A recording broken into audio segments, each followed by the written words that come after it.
Hello student, I Sapna Atri welcome you all.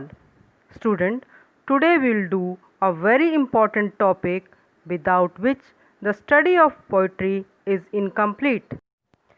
Any guess student? Yes, you are right.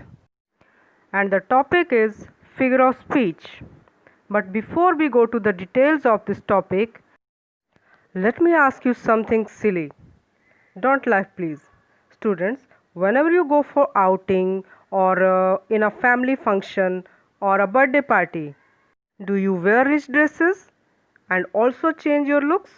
Of course, we all do. Why? Because we all want to look attractive, isn't it?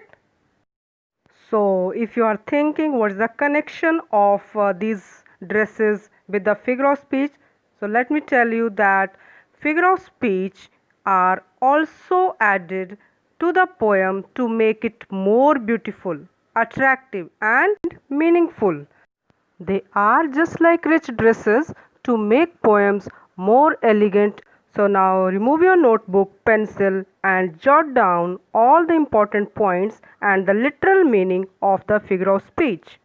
In literary term, a figure of speech is a word or phrase using figurative language, a language that has other meaning than its normal definition. In other words, or in simple words, a figure of speech is a change from a normal form of expression. It gives a greater impact to what is being said and beautify the language. There are several figure of speeches, but on the basis of usage, they can be classified as number 1, based on comparison, second based on contrast, third is based on construction, and fourth one based on sound, and the fifth one based on connection. Students, these figure of speeches which we are going to discuss here are very important from your SSC examination point of view also. So watch this video carefully and jot down all the important points we are going to discuss here.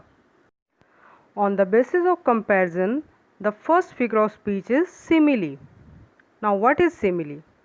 A simile is a comparison made between two different objects that have at least one point in common.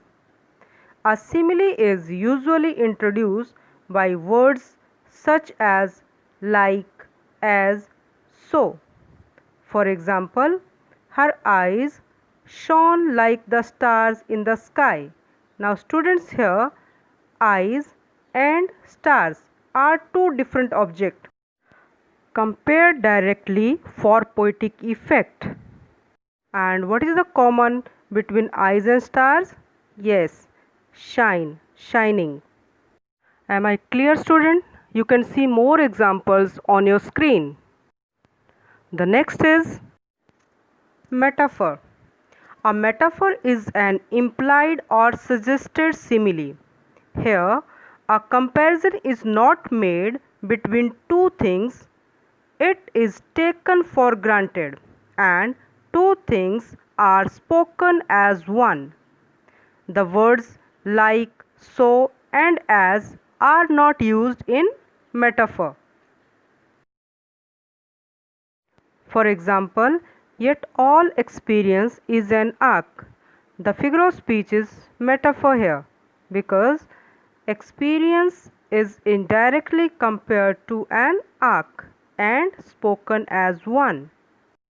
Students, you can see more examples on your screen and can also find the difference between similes and metaphor. Next one is personification. Student, in this figure of speech, human qualities or powers are given to inanimate, or you can say non-living objects or abstract ideas. See the example on your screen. My computer ate my homework. So student, what is computer here? Yes, non-living object. And what is eating? A human qualities. So when Human qualities like eating, dancing, sleeping are given to non-living objects. The figure of speech is known as personification. Hope you understood it well. Some more examples are on your screen. Coming to the next one is apostrophe. Student, in this figure of speech, non-living objects, ideas or qualities are treated as persons and they are directly addressed as though they can hear and understand. For example, O holy night, the stars are brightly shining. Student, here holy night is directly addressed as it can listen or hear the poet. Student, in simple words, in such type of figure of speeches, we directly communicate with non-living objects. Student, according to the classification, next group is based on contrast. Under it, the first one is antithesis. Students, the literal meaning of antithesis means opposite words. Anti means opposite and thesis means words.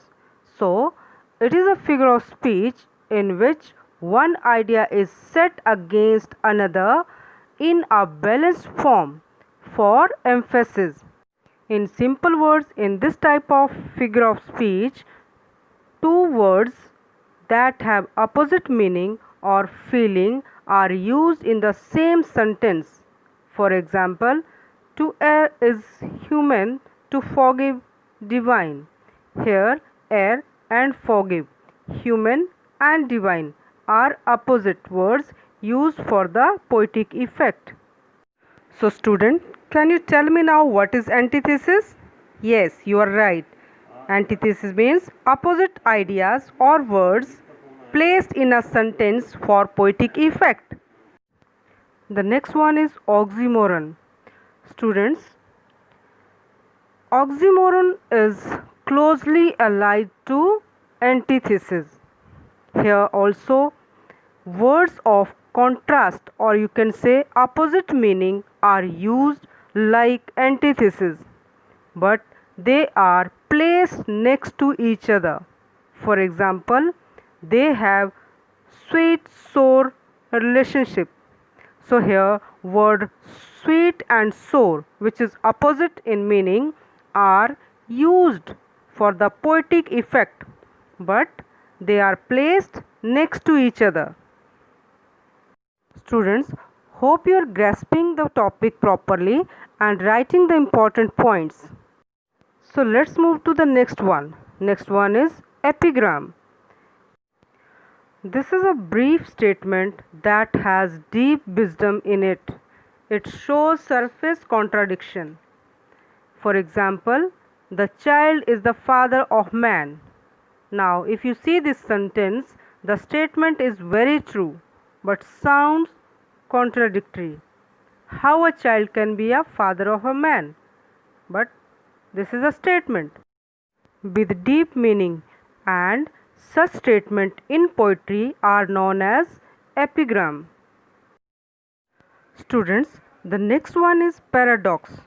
It is a statement which is apparently absurd but is or may be really true. It is a self-contradictory statement. For example, philosophers are fools. So here, obviously this is a contradictory statement. How the philosophers can be fools? But in poetry, such statements are given for the poetic effects. See more examples of paradox on your screen.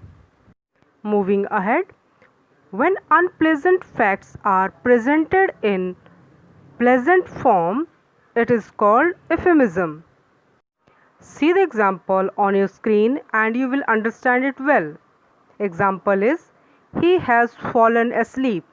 So here it means the person has been died. But how it is presented?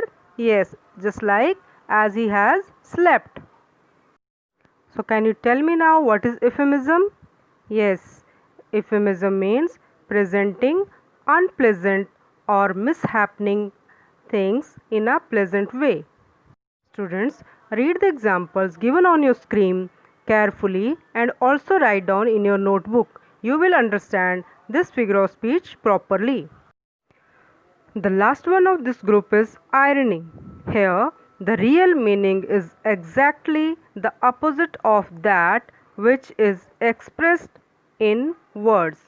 In other ways, here we say one thing but mean the very opposite. See the example on your screen. A very fine friend, you were to forsake me in my trouble. Now this figure of speech is irony. For here, expression a very fine friend suggests the very opposite of what is intended to be expressed. The word fine is used in its opposite meaning, that means bad. So what is irony? Yes, you say something what it means something. Students, I hope, in fact I am confident that you grasp everything of this topic very well. But if you still have any confusion, do watch this video again and again and also find more example from your text related to the figure of speeches we discussed here. There are few more that I'll discuss in the next module. Thank you. Keep learning, rise and shine.